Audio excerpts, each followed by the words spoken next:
آیت نمبر 53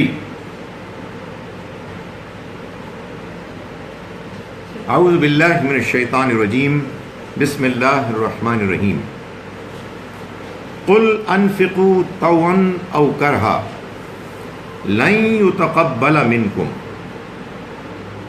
آپ ان سے کہہ دیجئے کہ تم چاہے خرچ کرو خوش دلی سے یا بے دلی کے ساتھ، لن یتقبل منکم، تم سے ہرگز یہ خرچ کرنا قبول نہیں کیا جائے گا۔ آپ کو یاد ہوگا کہ میں نے سورہ توبہ کے آغاز میں آپ کو یہ بتایا تھا کہ یہ سورہ مبارکہ اللہ کے عذاب کے بیان کی سورہ ہے۔ یہ سورہ قرآن مجید کی سورتوں کے دوسرے گروپ کی آخری سورہ ہے۔ اس گروپ میں اللہ تعالیٰ نے یہ بتایا کہ کیسے تدریج کے ساتھ نبی اکرم صلی اللہ علیہ وسلم کے ذریعے سے پیغام مکے والوں کو اور جزیرہ نما عرب میں رہنے والوں کو پہنچا، اور پھر کیسے ان کو خبردار کیا گیا کہ اگر وہ نہیں مانیں گے تو اس دنیا ہی میں اللہ کے عذاب سے دوچار ہو جائیں گے، اور پھر کیسے اللہ نے اہل ایمان کو اس بات پر تیار کیا کہ اس مرتبہ جو عذاب آئے گا وہ ان کے ذریعے سے، ان کی تلواروں سے آئے گا، اور آخر میں سورہ مبارکہ میں اللہ نے اس عذاب کو بیان کیا۔ یہ عذاب ان لوگوں پر آنا تھا جنہوں نے کہ اللہ کے رسول برحق کا انکار کیا، جیسے کہ اللہ تعالیٰ کا طریقہ رہا ہے ہمیشہ سے کہ وہ لوگ کہ جو اللہ کے کسی رسول کا، میں نبی کی بات نہیں کر رہا، میں رسول کی بات کر رہا ہوں، کہ جو انبیاء میں سے کچھ ہوتے ہیں، ان کو اللہ تعالیٰ اس واضح فیصلے کے ساتھ بھیجتے ہیں کہ ان کا پیغام اگر ان کی قوم نے رد کر دیا، باوجود اس کے کہ ان کو بات پہنچ گئی اور سمجھ میں آ گئی، تو ان کی قوم کے اوپر اللہ کا عذاب آئے گا۔ چنانچہ یہ عذاب اب اس قوم پر آنا لازم ہو گیا تھا جس قوم نے اللہ کے آخری رسول صلی اللہ علیہ وسلم کا انکار کر دیا تھا۔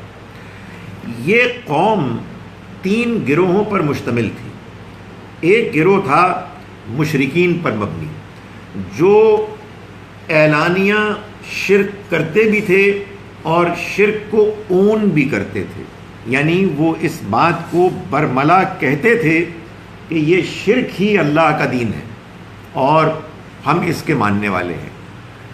دوسرا گروہ تھا اہل کتاب کا، یعنی یہود و نصارہ کا، جو اگرچہ کہ تھے تو شرک کرتے، لیکن بہرحال وہ اللہ کی کتابوں کو، اللہ کے پیغمبروں کو ماننے والے بھی تھے، اور وہ اس بات پر اصرار کرتے تھے کہ ہم توحید پر کاربند ہیں اور توحید ہی ہمارے دین کی بنیاد ہے۔ تو ان پر اللہ نے اپنے عذاب کا اعلان کیسے کیا، اس کو بھی اس سورہ مبارکہ کے ابتدا میں آیت نمبر 29 سے لے کر 34 تک بیان کیا گیا۔ اس کے بعد کی جو بقیہ سورہ ہے وہ ساری کی ساری اس گروہ پر اللہ کی گرفت اور پکڑ کے بیان پر مشتمل ہے کہ جو منافقین پر مشتمل تھا، یعنی وہ لوگ کہ جو اگرچہ کہ ایمان تو نہیں لائے، اگرچہ کہ وہ انکار ہی پر مصر تھے، لیکن انہوں نے اپنے انکار کا اعلان نہیں کیا تھا، اور وہ اپنے آپ کو بچانے کے لیے، سزا سے بچانے کے لیے جھوٹ موٹ میں کلمہ پڑھتے تھے اور اپنے اسلام کا، ایمان کا اظہار کرتے تھے۔ تو یہ اب انہی کے بارے میں بیان ہے۔ یہ اپنے نفاق کو، اپنی منافقت کو چھپانے کے لیے بہت سے جتن کرتے تھے، کئی طریقے اختیار کرتے تھے۔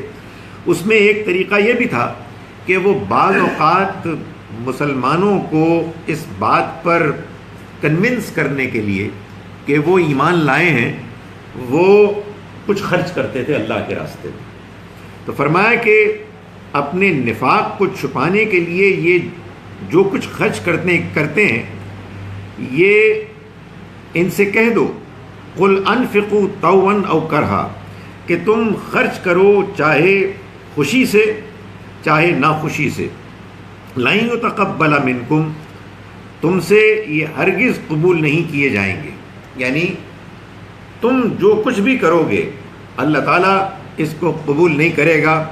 انکم کنتم قوما فاسقین تم لوگ بد عہد لوگ ہو، تم لوگ نافرمان لوگ ہو، تم لوگ وہ لوگ ہو کہ جو حد سے آگے نکل چکے ہو، اس وجہ سے تم سے تمہارے ہاتھوں سے جو مال خرچ ہو رہا ہے وہ تمہارے ایمان کی علامت کے طور پر قبول نہیں کیا جائے گا۔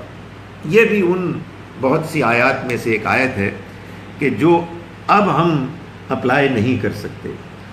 میں اور آپ یا کوئی بڑے سے بڑا عالم دین بھی کسی شخص کے بارے میں یہ چونکہ منافق ہے اس وجہ سے اس کا کوئی نیکی کا عمل قبول نہیں ہوگا، ہم اس کی جانب سے کوئی نیکی اس کی تائید نہیں کریں گے۔ یہ ظاہر ہے کہ اللہ کی طرف سے فیصلہ تھا، اللہ دلوں کے حال کو جانتا ہے، اور اس نے چونکہ مشرکین اور اہل کتاب کے علاوہ ان منافقین کے کفر کو بھی ایکسپوز کرنا تھا، تو اللہ تعالیٰ نے اس کے مختلف طریقہ کا انہوں نے انکار کیا اس کے رسول کا، لیکن قرآن گواہی دے رہا ہے کہ یہ نماز پڑھتے تھے، اور قرآن ان کے رویے کو کفر کہہ رہا ہے۔ میں اسی لیے بار بار کہتا ہوں کہ یہ کفر مسلمان اور غیر مسلم کا مسئلہ نہیں ہے، یہ کفر در حقیقت اس رویے کا مسئلہ ہے کہ جس میں کوئی شخص یا کوئی گروہ اللہ کے پیغام کو جاننے کے باوجود جانتے بوجھتے ہوئے اس کو ٹھکراتا ہے۔ یہ ٹھکرانا بعض اوقات زبان سے بھی ہو سکتا ہے، یہ ٹھکرانا بعض اوقات رویے اور عمل سے بھی ہو سکتا ہے، لیکن یہ اصل میں انسان کے دل کا عمل ہے۔ انسان اپنے اندر حق کو پا لینے کے بعد جب اس کو ٹھکراتا ہے تو وہ اللہ کے ہاں کافر قرار پاتا ہے۔ اللہ کی وحی کے علاوہ ہمارے پاس کوئی طریقہ نہیں ہے کہ جو ہمیں بتا سکے کہ کوئی شخص کافر ہے یا نہیں ہے۔ اس وجہ سے ہمیں اس کا ہرگز حق حاصل نہیں ہے کہ ہم کسی فرد کے بارے میں بھی یہ کہیں کہ وہ کافر ہے۔ کچھ لوگ اس دنیا میں مسلمان ہیں، کچھ لوگ اس دنیا میں غیر مسلم ہیں۔ مسلمانوں میں کچھ لوگ ہیں کہ جو دین پر اللہ کے احکام پر عمل کرتے ہیں، کچھ لوگ ہیں کہ جو کمزوری دکھاتے ہیں، غیر مسلم ہیں کہ جو ظاہر اسلام نہیں لائے۔ اگر کوئی شخص اللہ کے دین کی خدمت کرنا چاہتا ہے، اس کے دین کے پیغام کو پھیلانے کے نقطۂ نظر سے اسے دعوت دینی ہے، اپنے مسلمان بھائیوں کو بھی دین کی طرف مائل کرنا ہے، اور غیر مسلموں کو بھی اگر موقع ملے تو اللہ کے پیغام سے ان کو آگاہ کرنا ہے۔ لیکن اب ہمارے پاس کوئی اختیار اور حق نہیں ہے کہ ہم لوگوں کو کافر یا منافق کہیں، اس لیے کہ یہ وہ بیماریاں ہیں، یہ وہ ایولز ہیں، جرائم ہیں کہ جو انسان کے اندر کے رویے کی آگاہی کرتے ہیں۔ اس کے بارے میں اللہ تعالیٰ نے ان کو یہ ڈسکرائب کیا ہے ان الفاظ میں، اور اللہ نے واضح کیا بعض لوگوں کے بارے میں کہ یہ وہ لوگ ہیں کہ جن سے اب کوئی نیکی کا عمل ان کے ایمان کی علامت گواہی کے طور پر قبول نہیں کیا جائے گا۔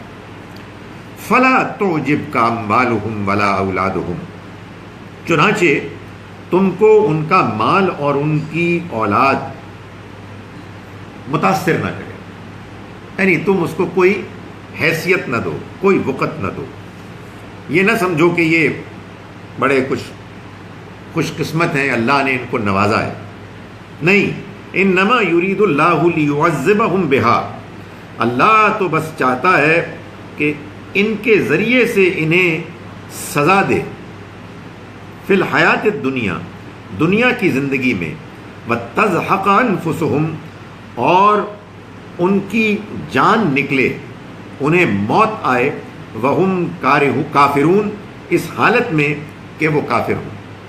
یعنی یہ لوگ کہ جو منافقت میں مبتلا ہیں، جو اہل ایمان کو دھوکہ دینے کی کوشش کرتے ہیں، اور زندگی میں بظاہر ان کے ہاں کچھ فراخی ہے، فراوانی ہے، تم اس مال، اس اولاد کی اس فراوانی سے متاثر نہ ہو، اس کو کوئی اہمیت نہ دو۔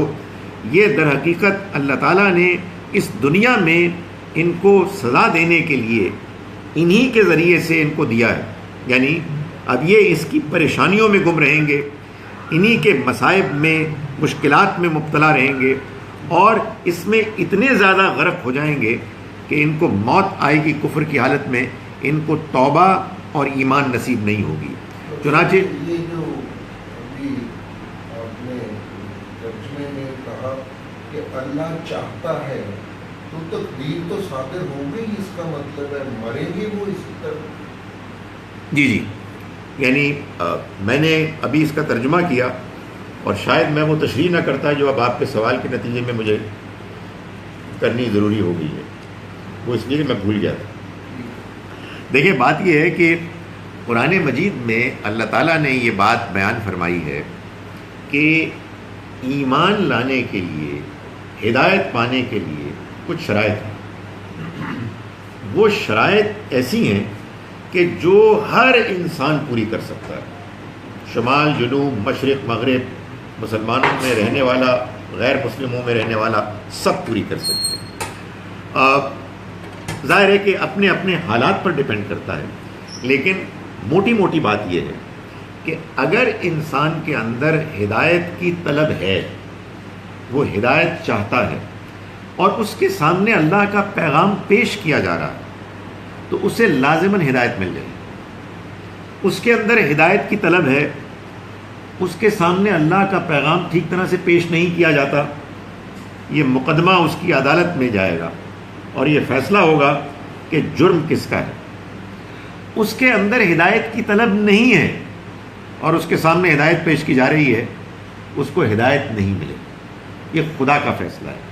اسی کو اللہ تعالیٰ فرماتے ہیں کہ یہ میرا قانون ہے اور میرا قانون نہیں بدلے گا، میں اسی کے مطابق فیصلہ کرتا ہوں۔ چنانچہ جب وہ اس کے مطابق فیصلہ کرتا ہے تو پھر وہ کہتا ہے کہ وہ گمراہ کرتا ہے اس پیغام کے، اس کلام کے ذریعے سے جس کو چاہتا ہے، اور وہ ہدایت دیتا ہے جس کو چاہتا ہے۔ چاہنے سے مراد اس کا ضابطہ، اس کا اصول، اس کی صفات کا تقاضا۔ تو یہاں بھی اسی بات کو بیان کیا گیا ہے کہ فرمایا کہ یہ جو اب انہوں نے رویہ اختیار کر لیا ہے، یعنی انہوں نے اپنی اولاد، اپنے مال کو اللہ کے دین اور اس کے تقاضوں پر ترجیح دینی شروع کر دی۔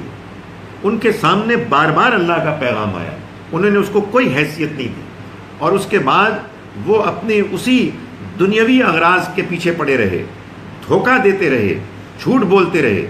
اب وہ صورتحال آ گئی ہے، موقع آ گیا ہے کہ جس کو پوائنٹ آف نو ریٹرن کہتے ہیں، جس موقع پہ اللہ تعالیٰ فرماتے ہیں کہ اب یہ صم بکم عمی فہم لا یرجعون، یہ بہرے، گونگے اور اندھے ہیں، اب یہ لوٹ کر نہیں آئیں گے۔ اسی موقع کے بارے میں اللہ تعالیٰ فرماتے ہیں کہ یہ وہ لوگ ہیں کہ ختم اللہ علی قلوبہم، اللہ نے ان کے دلوں پر مہر کر دی، وعلی سمعہم، اور ان کے کانوں پر، وعلی ابصارہم غشاوہ، اور ان کی آنکھوں کے آگے پردہ ہے۔ یہ پردہ پیدائشی طور پر نہیں ہوتا، یہ پردہ کہیں لکھی ہوئی کتاب میں کسی تقدیر میں نہیں پہلے سے طے ہوتا۔ یہ پردہ کسی وقت اٹھ بھی سکتا ہے۔ یہ پردہ ظاہر ہے کہ یعنی میں اور آپ تو جب بھی کسی کے بارے میں بات کہیں گے، جو ہمارے سامنے کے لوگ ہیں، جو خواہ کتنے ہی بے دین کیوں نہیں ہیں، خواہ دین کے بارے میں کتنی ہی بری باتیں کیوں نہیں کہتے، خواہ کتنے ہی کرپٹ کیوں نہیں ہیں، ہمیں کوئی حق حاصل نہیں، اس لیے کہ ہم دلوں میں نہیں جھانک سکتے۔ ہمیں نہیں معلوم ہے کہ کس کا دل کتنا سخت اور ٹیڑھا ہو گیا ہے کہ اس کے بعد وہ واپس آنے کے قابل نہیں رہا، صرف اللہ کہہ سکتا ہے۔ اور اللہ تعالیٰ قرآن مجید میں کہتا ہے، کیوں کہتا ہے؟ بعض اوقات تو اپنے پیغمبر کو تسلی دینے کے لیے کہ آپ کے پیغام پہنچانے میں کوئی کمی نہیں، آپ پریشان نہ ہوں، ان کے ہاں کمی ہے۔ یا پھر اب یہاں یہ بتا رہا ہے کہ یہ لوگ اللہ کے عذاب کے مستحق بن گئے ہیں، اللہ تم کو بتا رہا ہے کہ یہ واپس نہیں آئیں گے۔ میں اور آپ کسی کے بارے میں نہیں کہہ سکتے، نبی اکرم صلی اللہ علیہ وسلم نے تو معلوم ہوتا ہے کہ اس بارے میں یہ تنبیہ فرمائی ہے کہ بعض لوگ ایسے ہوتے ہیں کہ جو اپنے برائی کے کرنے کے نتیجے میں اتنے آگے بڑھ جاتے ہیں کہ بظاہر ایسا لگتا ہے کہ وہ جہنم کے کنارے پر کھڑے ہیں، اور ان کے اور جہنم کے درمیان 2 انگلیوں کا فاصلہ ہے، مگر پھر صورتحال پلٹتی ہے اور وہ ایسا رویہ اختیار کرتے ہیں کہ جس کے بعد وہ جنتی بن جاتے ہیں۔ اور بعض لوگ ایسے ہوتے ہیں کہ جو بظاہر اپنے نیکی کے اعمال میں اتنے آگے بڑھ جاتے ہیں کہ محسوس ہوتا ہے کہ ان کے اور جنت میں بس اتنا ہی فاصلہ رہ گیا کہ جتنا 2 انگلیوں کے میں ہوتا ہے، اور پھر وہ پلٹتے ہیں اور اپنا رویہ الٹ کر کے جہنم کے مستحق بن جاتے ہیں۔ یہ بات آپ نے اس لیے بیان فرمائی تاکہ میں اور آپ اس غلط فہمی میں مبتلا نہ ہوں کہ ہم اپنی کچھ تھوڑی بہت نیکی کے اعمال کی وجہ سے کامیاب ہو گئے، اور جو بظاہر نیکی نہیں کر رہے، دین کی طرف مائل نہیں ہیں، وہ ناکام ہو گئے۔ اس تکبر سے ہمیں اپنے آپ کو بچانا ہے۔ قرآن جب اپنی بات کرتا ہے تو ظاہر ہے کہ یہ بات اللہ کی بات ہے، اللہ کی وحی کی بات ہے۔ اس میں جو بات بیان کی گئی ہے وہ ظاہر ہے حتمی اور اٹل ہے۔ تو اللہ جانتا ہے کہ بعض لوگ ایسے ہوتے ہیں کہ جو اپنے رویے، اپنی ضد، اپنی ہٹ دھرمی کی وجہ سے اس مقام تک پہنچ جاتے ہیں کہ جس کے بعد ان کے لیے لوٹنا ممکن نہیں ہے۔ یہ فیصلہ میں اور آپ نہیں کر سکتے، یہ فیصلہ حقیقت یہ ہے کہ پیغمبر بھی نہیں کرتے۔ اللہ تعالیٰ پیغمبروں کو روک دیتا ہے بعض اوقات کہ نہیں اب آگے نہ بڑھیں، ہم آپ کو بتا رہے ہیں کہ اب ان کے اندر کوئی امکان باقی نہیں ہے۔ تو اصل میں یہ وہ بیان ہے۔ تو فرمایا کہ انما یرید اللہ لیعذبہم بہا، اللہ تو بس چاہتا ہے کہ وہ عذاب دے ان کو اس مال اور اس اولاد کے ذریعے سے، فی الحیات الدنیا، دنیا کی زندگی میں، وتزہق انفسہم، اور ان کی جان نکلے، وہم کافرون، اس حالت میں کہ وہ کافر ہوں۔ میں بار بار دہرا نہیں رہا لیکن میں بس توجہ دلا رہا ہوں، موت ان کو ہوتی ہے مسلمانوں کی حیثیت سے، یعنی مسلمانوں کے گروہ میں، اور وہ جانتا ہے کافر۔ اصل میں یہ بات بیان کی جا رہی ہے۔ وَيَحْلِفُونَ بِاللَّهِ إِنَّهُمْ لَمِنْكُمْ، یہ اللہ کی قسمیں کھا کھا کر کہتے ہیں کہ یہ تمہیں میں سے، یعنی تم کو اطمینان دلانے کے لیے۔ یہی ان کا مسئلہ تھا نا، اس لیے کہ ادھر عذاب آ گیا تھا، یعنی مشرکین پر، اہل کتاب کو بھی کہہ دیا گیا تھا کہ یہ اب چھوٹے بن کے رہیں گے، تو یہ منافق اس سے ڈرتے تھے، محض خوف اور ڈر کی وجہ سے کہ کہیں یہ پکڑے نہ جائیں، مارے نہ جائیں، یہ دھوکہ دیتے تھے۔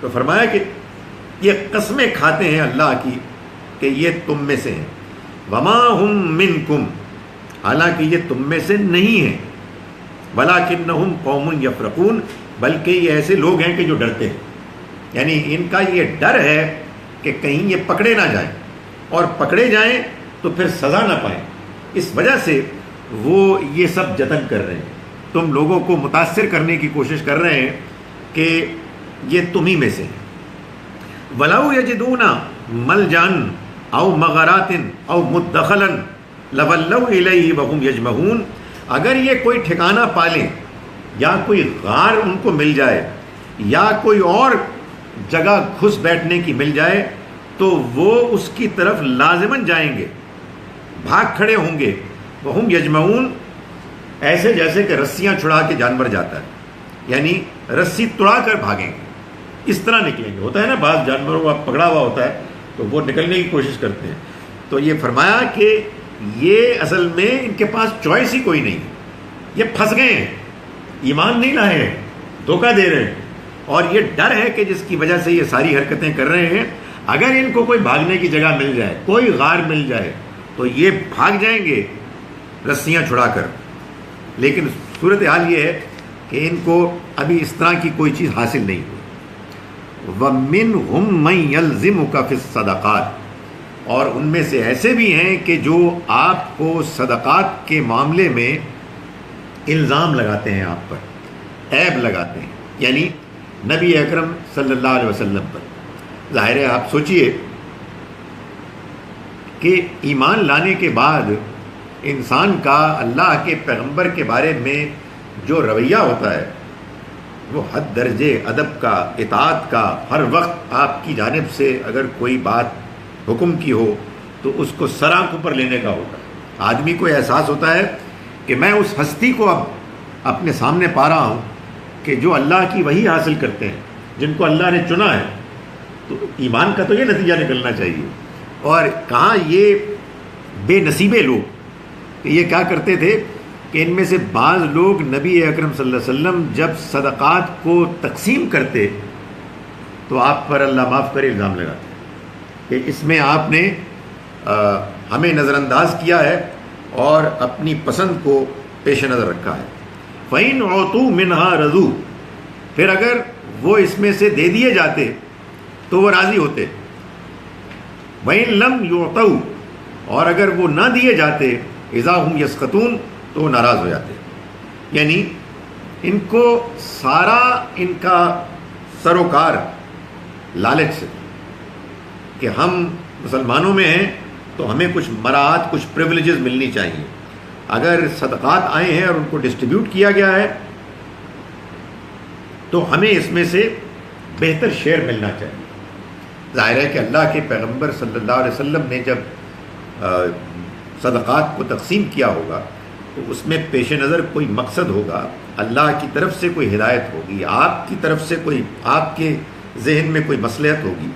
اور اہل ایمان کے بارے میں تو اللہ تعالیٰ سورہ نساء میں یہ بات واضح کر چکے ہیں کہ ان کا تو حال یہ ہوتا ہے کہ اگر اللہ کے پیغمبر کوئی فیصلہ کر لیں کسی مقدمے کے بارے میں کہ جو فیصلہ ان کے خلاف جائے تو وہ صرف اس کو قبول نہیں کرتے بلکہ دل سے راضی ہوتے ہیں، وَيُسَلِّمُ تسلیمہ، اور سر تسلیم خم کرتے ہیں۔ اور کجا یہ کہ یہ منافق کہ جو اللہ کے پیغمبر پر الزام لگا رہے ہیں کہ انہوں نے صدقات کی تقسیم میں انصاف نہیں کیا، جب ان کو مل جائے مال تو راضی ہو جاتے ہیں، جب انہیں نہ ملے تو وہ ناراض ہو جاتے، مایوس ہو جاتے۔ وَلَوْ أَنَّهُمْ رَضُوا مَا آتَاهُمُ اللَّهُ وَرَسُولُهُ، ان کے لیے کہیں بہتر تو یہ تھا کہ اگر وہ راضی رہتے اس پر کہ جو ان کو اللہ نے اور اس کے رسول نے دیا۔ یہاں بھی ظاہر ہے کہ ایک نقطہ ہے کہ دیا تو اللہ کے رسول نے، لیکن ظاہر ہے کہ جو اہل ایمان ہوتے ہیں وہ جانتے ہیں کہ اللہ کے رسول جب کوئی معاملہ کر رہے ہیں تو یہ معاملہ وہ بھی کر رہے ہیں اور یہ اللہ کی طرف سے بھی، سو یہ اللہ کا فیصلہ ہے کہ ان کو جتنا ملا ہے وہی ان کا ہے اور انہیں اس پہ راضی ہونا چاہیے۔ تو فرمایا کہ ان کے لیے کہیں بہتر ہوتا وَلَوْ أَنَّهُمْ رَضُوا مَا آتَاهُمُ اللَّهُ وَرَسُولُهُ، کہ وہ راضی رہتے اس پر کہ جو اللہ اور اس کے رسول نے انہیں دیا تھا۔ وَقَالُوا حَسْبُنَا اللَّهُ، اور وہ کہتے کہ ہمارے لیے اللہ کافی ہے۔ سَيُؤْتِينَ اللَّهُ مِن فَضْلِهِ وَرَسُولُهُ، اور اللہ ہمیں آئندہ اپنے فضل سے بہت کچھ دے گا اور اس کا رسول بھی۔ اِنَّا إِلَى اللَّهِ رَاغِبُونَ، اور ہم کو تو اللہ ہی کی طرف ہمیں رغبت ہے، اس کے رسول سے ہمیں جو کچھ ملا ہے ہم اسی کی طرف ہم راغب ہوتے ہیں۔ یعنی مطلب یہ ہے کہ وہ اس رویے کی برعکس اگر یہ رویہ اختیار کرتے تو یہ ان کے لیے کہیں بہتر ہوتا کہ وہ جو کچھ ان کو ملا ہے اس ملنے پر وہ راضی ہو جاتے، لیکن انہوں نے اس کے برعکس جو رویہ اختیار کیا وہ رویہ الزام تراشی کا تھا۔ فرمایا کہ انما الصدقات للفقراء، صدقات تو در حقیقت فقیروں کے لیے، والمساکین، اور مسکینوں کے لیے۔ یہ اب اللہ تعالیٰ نے یہ بتایا ہے کہ یہ الزام لگا رہے ہیں، حالانکہ اللہ کے ہاں یہ قانون طے ہے کہ جب صدقات آئیں گے تو وہ تقسیم ہوں گے ایک خاص ضابطے کے تحت، اس میں بعض ایونیوز ہیں، بعض مدات ہیں جو اللہ نے تقسیم کے لیے خاص کر دی۔ اب ان کو ڈسکرائب کیا گیا، اس میں لفظ استعمال ہوا ہے صدقات، لیکن یہ ایک دلچسپ بات ہے کہ مسلمانوں کے ہاں اس بارے میں بالعموم اتفاق ہے کہ یہ زکوٰۃ کی مدات ہے، یعنی زکوٰۃ کا مال جب حکمرانوں کو ملے گا تو حکمران اس کو کیسے تقسیم کریں گے، اس کے لیے اللہ تعالیٰ نے سورہ توبہ کی اس آیہ مبارکہ آیت نمبر 60 میں بیان کر دیا۔ اس میں لفظ زکوٰۃ کیوں استعمال نہیں کیا گیا؟ اس کی وجہ یہ ہے کہ صدقات ایک زیادہ عمومی لفظ ہے، براڈ ہے، اس براڈ عمومی لفظ کا ایک سب سیٹ ہے، ایک حصہ زکوٰۃ بھی ہے۔ یعنی صدقات کا مطلب یہ ہے کہ اللہ کو راضی کرنے کے لیے خرچ کرنا یا اللہ کو راضی کرنے کے لیے فار دیٹ میٹر کوئی عمل کرنا جو در حقیقت انسان کی صداقت کی گواہی دے، تو اس میں انفاق وہ بھی آ جاتا ہے کہ جو اختیاری ہے، اور اس میں وہ انفاق بھی آ جاتا ہے کہ جو اختیاری نہیں ہے بلکہ لازم ہے، جس کو ہم زکوٰۃ کہتے ہیں۔ یہ سارے کا سارا مال جب اہل ایمان حکمرانوں کو دیں گے، حکمران اس کو کیسے خرچ کریں گے، اس کو اس آیہ مبارکہ میں بیان کیا گیا ہے۔ تو فرمایا کہ انما الصدقات للفقراء، صدقات تو در حقیقت فقیروں کے لیے ہیں، والمساکین اور مسکینوں کے لیے۔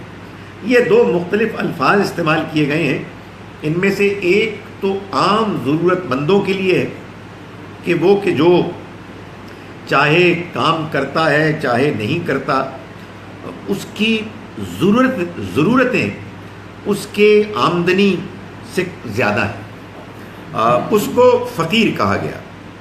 مسکین کے بارے میں یہ معلوم ہوتا ہے کہ اس میں زیادہ غربت، مفلسی، مسکنت یہ طاری ہے، یعنی ضرورت میں بھی یہ آگے بڑھ گیا ہے۔ تو ان دونوں کو اللہ تعالیٰ نے ڈسکرائب کیا کہ جتنے بھی ضرورت مند انسان ہیں کہ جن کی ضرورت ثابت ہو جائے، ان کو جو صدقات اور زکوٰۃ کا مال ہے ان پر خرچ کیا جا سکتا ہے، بلکہ ان پر خرچ کرنا چاہیے۔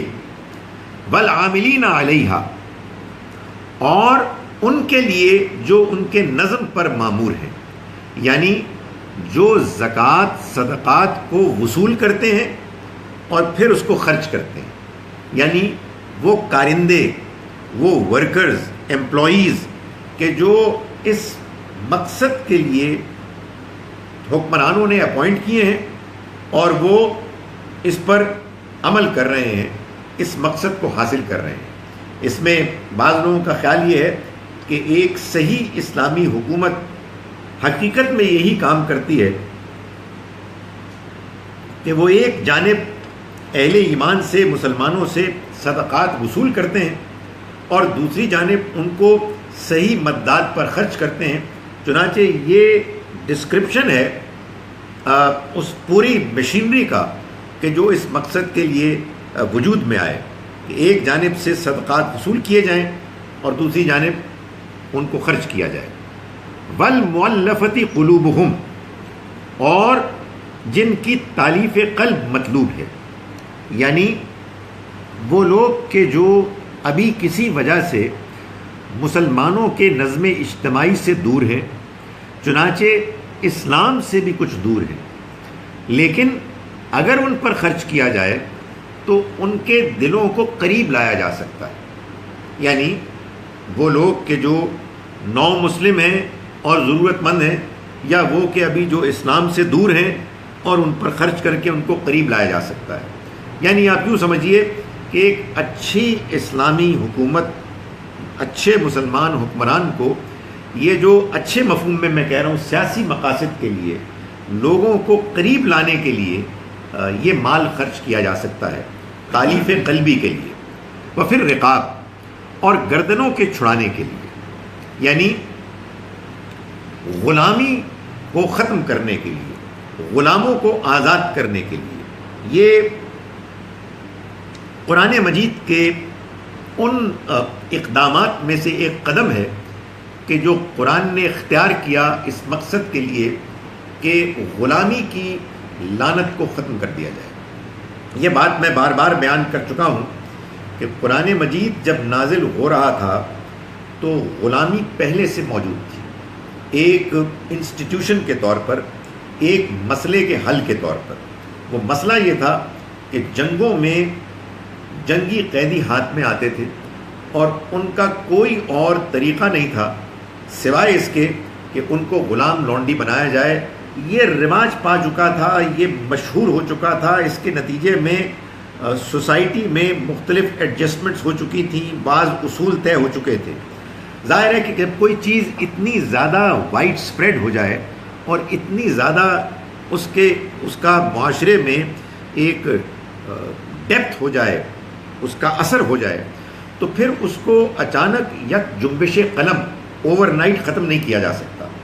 تو قرآن مجید نے یہ کیا کہ ایک جانب تو مسلمانوں کو توجہ دلائی کہ یہ طریقہ ٹھیک نہیں، یہ پسندیدہ نہیں، یہ بالکل ابتدا سے بتا دیا. دوسری جانب مسلمانوں کو ترغیب دی کہ وہ غلاموں کو آزاد کریں، اور تیسری جانب اس بات کا اہتمام کیا کہ ایسے قوانین طے کر لیے جائیں کہ جن کے بعد نہ کوئی نئے غلام لونڈی بنے اور نہ ہی یہ ہو کہ جو موجود ہیں پہلے سے وہ اس مشکل میں مبتلا رہیں، بلکہ ان کو بھی آزاد ہونے کا موقع مل جائے. اس میں اللہ تعالیٰ نے ایک قانون بیان کیا سورہ نور میں آیت نمبر 33 میں، سورہ نمبر 24 اور آیت نمبر 33، جس میں یہ فرمایا کہ اگر کوئی غلام اور لونڈی کے جو ٹھیک ٹھاک ہے اپنے جسمانی حالت کے لحاظ سے، وہ کام کاج کر سکتے ہیں، وہ تمہارے پاس یعنی آقاؤں کے پاس کے جو مالک ہیں آزادی کے لیے آئیں فرمائش کرنے کے لیے، اور وہ اس کا تقاضا کریں کہ ان کے ساتھ معاہدہ کر لیا جائے، تو فکاتبوہم، تم ان کے ساتھ وہ معاہدہ کر لو اگر تم ان میں کوئی خیر محسوس کرو. چنانچہ ظاہر ہے کہ جب اس طرح کا کوئی معاہدہ ہونا تھا تو اس کا نتیجہ یہ نکلنا تھا کہ پھر غلام اس کے پابند ہوتے کہ وہ انسٹالمنٹس دیں، وہ اپنی آزادی کے لیے پیمنٹ کریں. تو اللہ تعالیٰ نے صدقات اور زکوٰۃ میں ایک مد رکھ دی کہ وفر رقاب، گردنیں چھڑانی ہیں، غلاموں کو آزاد کرنا ہے، اور تمہاری زکوٰۃ، تمہارے صدقات ان کے لیے بھی خرچ ہو سکتے ہیں. ہمارے یہاں عام طور پر اس بات کو صحیح سمجھا گیا کہ آج کے دور میں ایسا ہوتا ہے، اور میں آج ہی کسی کی طرف سے یہ بات کسی سے سن کے آیا ہوں کہ ایسا بھی ہوتا ہے کہ ہمارے یہاں لوگ قیدی ہوتے ہیں، and it's a very ordinary amount کہ جس کی پیمنٹ کے نتیجے میں بندے آزاد ہو سکتے ہیں، اور صرف جیلوں میں اسی لیے ذلیل ہو رہے ہوتے ہیں کہ کوئی پیمنٹ کرنے والا نہیں ہوتا. 10,000 20,000 رقم ہوتی ہے جس سے سال 2 سال کی قید اس سے وہ کم ہو جاتی ہے اور وہ آزاد ہو سکتے ہیں. تو ظاہر ہے کہ غلامی تو الحمدللہ ختم ہو گئی، لیکن یہ والی غلامی ابھی بھی موجود ہے کہ جس میں لوگ غلام تو آزاد ہوا کرتے تھے اس لحاظ سے کہ وہ چل پھر سکتے تھے، یہ تو اپنی پوری فریڈم جو ہے ان کی محدود ہو جاتی ہے، ریسٹرکٹ ہو جاتی ہے. تو اللہ تعالیٰ نے فرمایا کہ اس کے لیے بھی خرچ ہو سکتا ہے. والغارمین، اور تاوان زدوں کے سنبھالنے میں، یعنی وہ لوگ کہ جو اچانک مقروض ہو جائیں یا ان کا قرض بہت بھاری ہو جائے کسی حادثے کی وجہ سے، ان کے لیے اب معاشی طور پر باہر نکلنا ممکن نہ ہو، تو ان کے لیے بھی یہ خرچ کیا جا سکتا ہے. جیسے وہ لوگ کہ جن کے بہت زیادہ قرض ہوں، ان کو اپنے قرض سے ہٹانے کے لیے، ان کے لیے آسانی پیدا کرنے کے لیے یہ کیا جا سکتا ہے. وفی سبیل اللہ، اور اللہ کی راہ میں، یعنی اللہ کے راستے میں خرچ کرنے کے لیے بھی یہ صدقات استعمال کیے جا سکتے ہیں. اللہ کا راستہ یعنی اللہ کے دین کا راستہ، اللہ کی دین، اس کے دین کے علم، اس کے پیغام کی تبلیغ، لوگوں کے لیے اس کے دین کے قریب آنے کی سہولت، اور اگر مسلمانوں کے خلاف کوئی اقدام کر رہے ہیں تو ان کے مقابلے میں جہاد، یہ سب اللہ کا راستہ ہے. ظاہر ہے کہ اس میں کتابیں بھی آئیں گی، اس میں تعلیم بھی آئے گی، اس میں مسجدیں بھی آئیں گی، اس میں ہر وہ چیز آئے گی کہ جس کا تعلق اللہ کے دین سے ہے. اس کے راستے کے لیے بھی خرچ کیا جا سکتا ہے. وابن السبیل، اور مسافروں کے لیے، یعنی لوگ ظاہر ہے کہ اپنے مقام سے دوسرے مقامات کا سفر کرتے ہیں، اس میں سرائے بنائے جا سکتے ہیں، اس میں سڑکیں بنائی جا سکتی ہیں، اس میں اور مختلف چیزوں کا بندوبست کیا جا سکتا ہے. یہ سب کی سب چیزیں ہیں کہ جو زکوٰۃ اور صدقات کے فنڈز اگر ان میں استعمال کیے جائیں تو یہ جائز ہے. فرمایا فریضۃ من اللہ، یہ اللہ کا مقرر کردہ فریضہ ہے. واللہ علیم حکیم، اور اللہ جاننے والا ہے، حکمت والا ہے. یہ جو کچھ بیان ہوا، یہ 8 مدات، یہ سب کے سب در حقیقت مسلمان حکمرانوں کو بتایا جا رہا ہے کہ جب وہ زکوٰۃ کو وصول کریں گے تو خرچ ان مدات پر کریں گے. اس کا پس منظر یہ ہے کہ نبی اکرم صلی اللہ علیہ وسلم کے زکوٰۃ صدقات کے خرچ کرنے پر منافقین نے، بعض لوگوں نے الزام تراشی کی. اس کے جواب میں اللہ تعالیٰ نے بتایا کہ آخر ہمارے پیغمبر نے جو مال خرچ کیا وہ ان کے علاوہ کہاں کیا؟ یہی تو مدعات ہیں کہ جن پہ خرچ کرنا ان سے مطلوب تھا، اور انہوں نے پورے انصاف کے ساتھ، دیانتداری کے ساتھ ایسا ہی کیا. تاہم ظاہر ہے کہ جب یہ آیت آ گئی ہے تو اب اس میں بہت سے سوالات ہیں کہ جو زکوٰۃ کے ضمن میں پیدا ہوتے ہیں. میں ان سب کے جواب تو نہیں دوں گا، لیکن اس آیت سے متعلق بعض جو سوالات پیدا ہوتے ہیں ان کو میں بس سرسری طور پر بیان کر رہا ہوں. ایک ہمارے ہاں اس آیہ مبارکہ کے سے متعلق اس کو بیان کر کے یہ رائے قائم کی گئی کہ جب آپ کسی کو زکوٰۃ دیتے ہیں تو آپ کو زکوٰۃ دینی چاہیے ایسے کہ آپ وصول کرنے والے کو اس کا مالک بنا دیں، جس کو کہتے ہیں مسئلہ تملیک، کہ آپ جس کو زکوٰۃ دے رہے ہیں اس کو یہ بتائیں کہ یہ میں زکوٰۃ دے رہا ہوں اور تم کو اس کا مالک بنا رہا ہوں. اگر آپ یہ کام نہیں کریں گے تو پھر آپ زکوٰۃ ٹھیک طرح سے دیں گے ہی نہیں، یعنی آپ کی جانب سے زکوٰۃ دینے کا عمل خدا تعالیٰ کے ہاں قابل قبول نہیں ہوگا. اس کا لازمی نتیجہ یہ نکلتا ہے کہ آپ پھر سوائے اس کے کہ افراد کو زکوٰۃ دیں مالک بنا کر، آپ اداروں کو زکوٰۃ دے نہیں سکتے. یعنی وہ ادارے جیسے ہسپتال ہیں، جیسے اور چیریٹیبل انسٹیٹیوشنز ہیں، سکولز ہیں، ان میں آپ نہیں دے سکتے، اس لیے کہ ظاہر ہے کہ یہ افراد تو نہیں ہیں. یہ کیوں کہا انہوں نے اس آیہ مبارکہ میں جو الفقراء سے پہلے لام کا حرف استعمال ہوا ہے، تو ہمارے ہاں بعض علماء نے یہ رائے قائم کی کہ یہ لام تملیک ہے. اس لام کا تقاضا یہ ہے کہ جن کو دیا جائے وہ اس کے مالک بن جائے. گویا کہ وہ یہ کہہ رہے ہیں کہ صدقات مالک بنانے کے لیے ہیں فقراء کو اور مساکین کو. حقیقت یہ ہے کہ یہ لام صرف مالک بنانے کے لیے نہیں آتا، بلکہ بہبود، بہتری اور اس طرح کے دوسرے مفاہیم کے لیے بھی آتا ہے، اور خود قرآن مجید میں بھی استعمال ہوا ہے. اس وجہ سے یہ ایک غیر ضروری شرط ہے کہ جو عام طور پر بیان کی جاتی ہے. اسی طرح سے یہ کہا جاتا ہے، تو اس سے بات سمجھ نہیں آئی. یہ مطلب اگر ہم کسی ہسپتال کو دیتے ہیں جی اسے مالک بنائیں گے تو جس طرح مرضی اسے نہیں، وہ کہتے ہیں مالک آپ کو فرد کو بنانا ہے، فقیر کو بنانا ہے، مسکین کو بنانا ہے. یعنی انڈیویجول سے متعلقہ جتنی چیزیں ہسپتال کو نہیں بنا اس سکتے. کو پیسے دیں تاکہ وہ پھر خود جی. سے وہ دوا خریدے تو دیٹ از فائن. پر اگر آپ نے اس کو دوائی نہیں یا اس کی ہیلتھ کیئر کے اوپر اور طریقے سے لگایا تو it is not the right way of it. آپ کوئی مشینری نہیں خرید سکتے، اس لیے کہ ظاہر ہے کہ وہ تو پھر لوگوں کی ایک کلیکٹیو بہبود کے لیے استعمال ہوگی، کسی فرد کو نہیں ملے گی. سر یہ میں ایک بڑا بری کوشچن آ گیا، بڑا اچھا آپ نے ہمیں اس میں بڑی روشنی ڈال دی. کوئی بچہ جس کی تعلیم ہو رہی ہے اور اس کو اگر آپ زکوٰۃ کے ہر مہینے پیسے دے رہے ہیں، یا کوئی جس کی بیٹی پڑھ رہی ہے آپ اسے زکوٰۃ اس کو بتانا لازمی کہ یہ زکوٰۃ کے پیسے ہیں یا کہ بس دے دیں. زکوٰۃ دینے کے لیے کچھ بتانے کی ضرورت نہیں ہے. ہمارے ہاں زکوٰۃ دینے کے لیے بتانے کو لازم کیوں قرار دیتے ہیں بعض لوگ؟ ایک وجہ یہی ہے کہ ان کا کہنا یہ ہے کہ جب آپ زکوٰۃ دیں گے تو آپ کو جس کو زکوٰۃ دے رہے ہیں اس کو مالک بنانا ہوگا، چنانچہ یہ بتانا ہوگا کہ یہ زکوٰۃ ہے اور تم اس کے مالک ہو.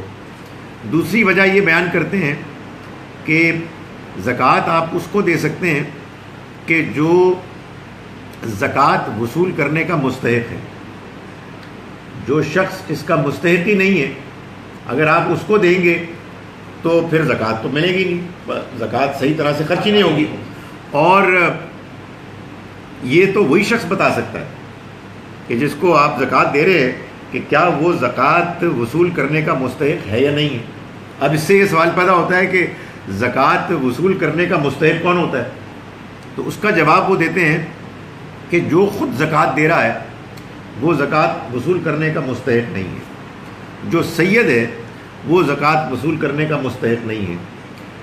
میں جس بات کو صحیح سمجھتا ہوں وہ یہ ہے کہ یہ دونوں باتیں غلط ہیں. ایک شخص زکوٰۃ دے بھی سکتا ہے، زکوٰۃ وصول بھی کر سکتا ہے، اس لیے کہ زکوٰۃ جائز ہے. تو اس لیے اگر آپ زکوٰۃ دینے کے ذمہ دار ہیں یہ الگ مسئلہ ہے، اور زکوٰۃ لینا ایک الگ مسئلہ ہے. اسی طرح سے یہ بات کہ سید زکوٰۃ وصول نہیں کر سکتے، اصل میں قرآن مجید نے جو یہاں یہ بات بیان کی ہے کہ والعاملین علیہا، یہ جو لوگ زکوٰۃ وصول کرتے ہیں اور اس کو ڈسٹریبیوٹ کرتے ہیں ان پر بھی زکوٰۃ لگتی ہے. نبی اکرم صلی اللہ علیہ وسلم نے یہ اعلان کیا تھا کہ زکوٰۃ اور صدقات یہ بنو ہاشم کو نہیں ملیں گے. بنو ہاشم در حقیقت آپ کی ایکسٹینڈڈ فیملی، آپ کے پردادا ہاشم تھے اور ان کی اولاد یہ سب کے سب بنو ہاشم ہیں، جن کو ہم سب کانٹیننٹ میں سید کہتے ہیں. وہ تو بنو ہاشم کا ایک سب سیٹ ہے، یعنی اس بڑے خاندان کا ایک چھوٹا سا حصہ ہے. حضور نے ان کے بارے میں یہ فیصلہ کیا تھا کہ نہ ان کو زکوٰۃ صدقات ملیں گے اور نہ ہی وہ اس ڈپارٹمنٹ کا حصہ بن سکتے ہیں کہ جو زکوٰۃ اور صدقات کے وصول کرنے والے ہیں اور اس کو ڈسٹریبیوٹ کرنے والے ہیں. اس کی وجہ کیا ہے؟ اس کی وجہ بظاہر یہ معلوم ہوتی ہے کہ قرآن مجید میں مال غنیمت اور مال فے ان دونوں کے بارے میں جو قانون بیان ہوا ہے، اس قانون میں نبی صلی اللہ علیہ وسلم کے خاندان والوں کے لیے الگ سے رقم مختص کی گئی. اس کو پیغمبر کا اپنا حصہ کا سورہ انفال میں اور سورہ حشر میں. چنانچہ نبی صلی اللہ علیہ وسلم نے فیصلہ فرمایا کہ یہ بات مناسب نہیں ہے کہ جب آپ کے خاندان والوں کو الگ سے اللہ کی طرف سے قانون کے مطابق ایک حصہ مل گیا ہے تو وہ اس حصے میں بھی شریک ہوں.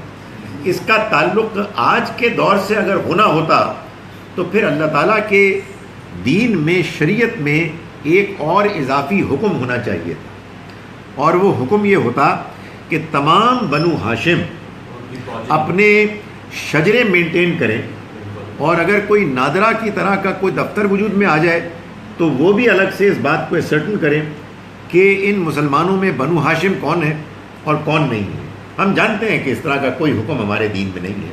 اس وجہ سے یہ معلوم ہوتا ہے کہ یہ ایک خاص موقع کا حکم تھا، وقتی حکم تھا کہ جس کا ایک مقصد تھا جو سمجھ میں آ گیا. اور اب ظاہر بات ہے نہ مال غنیمت ہے، نہ مال فے ہے، اور نہ ہمیں معلوم ہے کہ کون بنو ہاشم میں سے ہے اور کون نہیں ہے. لیکن یہ سوال میرا ادھر یہ ہے کہ کیا کسی کو بتانا لازمی ہے یا نہیں؟ میں کسی کو نہیں بتاتا ہوں. اب میں ایک سادہ جواب دیتا ہوں، نہیں، لازمی نہیں، یعنی کوئی ضرورت نہیں. بلکہ اس کی تو میرے خیال میں یہ ایگو کو ہرٹ کرنے کے مطابق ہے کہ اس کو یہ بتایا جائے. یہی سوچ، یعنی حقیقت یہ ہے کہ زکوٰۃ کا مال کوئی برا مال ہے ہی نہیں، بڑا پاکیزہ مال ہے. مثال کے طور پر آپ اس ڈپارٹمنٹ کے چیف ہوں تو آپ کی ٹھاٹدار تنخواہ ہوگی، آپ کی گاڑی ہوگی، اور آپ کو زکوٰۃ میں سے مال ملے گا. یہ بائی دا وے یہ آپ کے جتنی بھی بیوروکریسی ہے اسی پہ چل رہی. اور سر جی مجھے اجازت دیں، یہ جو آپ کی فوج ہے، آپ ہمارے مجاہدین تھے نا، آپ ہیں، تو آپ کو فی سبیل اللہ جو اللہ کے راستے میں تھا وہ ہم جو کچھ ٹیکس دیتے ہیں یہ ٹیکس تو ان کو لینا ہی چاہیے، یہاں سے لینا چاہیے تھا، تو آپ کو اس کی تنخواہ ملتی ہے، اس میں کوئی برائی نہیں ہے. یہ تو اصل میں ہمارے خواہ کی ایک چیز پڑ گئی کہ زکوٰۃ کا مال جو ہے نا یہ تو بڑا ہے، بندہ کو مسکین ہوگا، بہت ضرورت مند ہوگا، اس کو ملے گا، تو اس میں کوئی حرج نہیں ہے. لیکن ہیونگ سیڈ دیٹ، اگر کچھ لوگ اس معاملے میں کچھ ریزرویشن محسوس کرتے ہیں تو you don't have to tell them. آپ کہیں گے تم میرے بھائی ہو، یہ میری طرف سے مدد ہے. آپ آپس کی بات ہے، وہ مدد بھی صدقہ ہی ہے، مگر ایک خواہ ذہن میں ایک انسان کے ریزرویشن پرابلم آ گئی. بھائی یہاں تو یہ بتایا جا رہا ہے کہ زکوٰۃ بھی صدقہ ہی ہے، جو مال آپ اللہ کے راستے میں خرچ کریں گے وہ صدقہ ہی ہوگا. جب آپ میری مدد کریں گے یا میں آپ کی مدد کروں گا تو وہ ہوگا کیا؟ وہ صدقہ ہی ہوگا.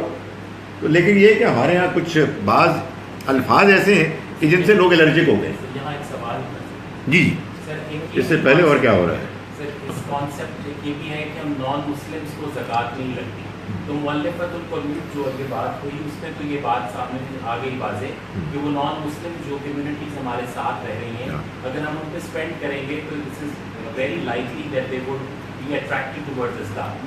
سر جی آپ کا سوال یہ ہے کہ نان مسلم مؤلفۃ القلوب ہیں.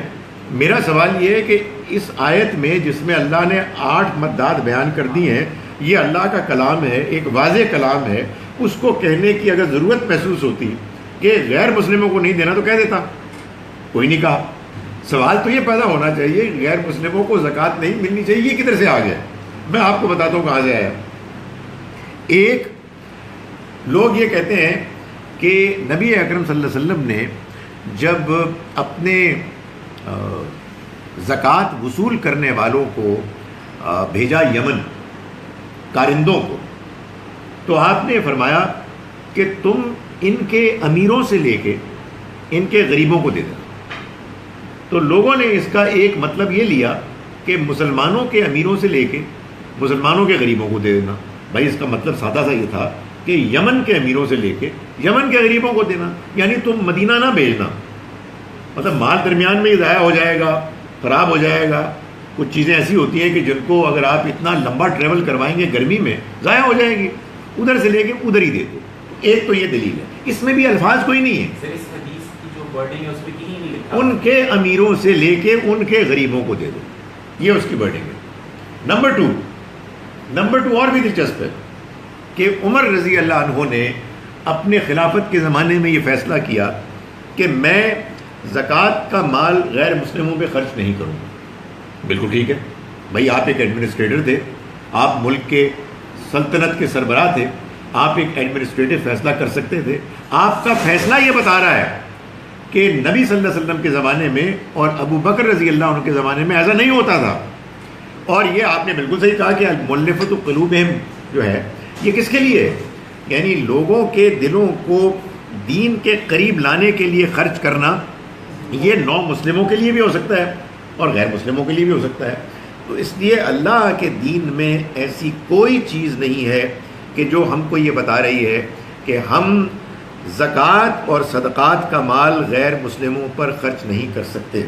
میں اسی لیے آپ حضرات خواتین کی توجہ بار بار اس طرف مائل کرتا ہوں کہ یہ جو ہم لوگ بعض اوقات ایسی باتیں کرتے ہیں کہ جو بظاہر نئی معلوم ہوتی ہیں، یہ نئی نہیں ہے، بہت پرانی ہے. اور بعض وہ باتیں کہ جو معلوم ہوتا ہے کہ عام ہو گئی ہیں، ان کا دین سے کوئی تعلق نہیں ہے.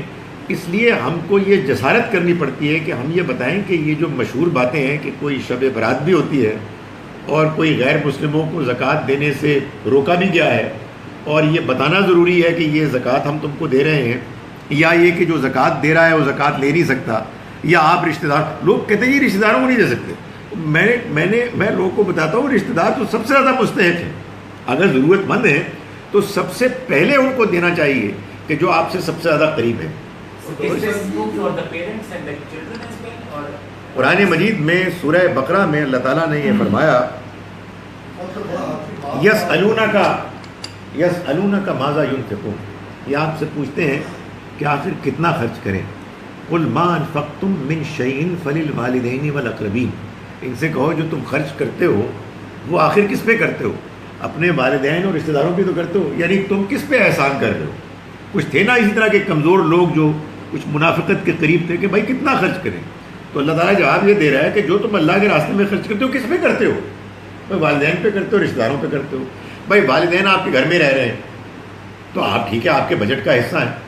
فرض کیجئے کہ وہ الگ سے رہ رہے ہیں، آپ کے پاس ایک محدود آمدنی ہے اور صرف زکوٰۃ ہے، تو آپ چھٹے محلے میں کسی غیر کو جا کے زکوٰۃ دیں گے اور والدین کو چھوڑ دیں گے؟ یہ کیسے ہو سکتا ہے؟ تو کوئی اس طرح کی چیز نہیں ہے. وہ لوگوں نے اپنی چیزیں مشہور کی ہوئی ہیں. کسی موقع پر نبی صلی اللہ علیہ وسلم نے کسی بیٹے کے مال کے بارے میں کہا کہ یہ جو تمہارا مال ہے تمہارے باپ کا ہے. بڑی اچھی بات ہے. مال بھی یہ سب تمہارے باپ کے ہیں. یہ ایک بڑی اچھی نصیحت ہے. یہ اس کو سمجھانا، غیرت دلانا ہے، یہ ایک الگ بات ہے. اس کا کیا تعلق ہے اس قانون سے کہ جس میں یہ بتایا یہ زکوٰۃ کے لیے کوئی اسپیسیفک مہینہ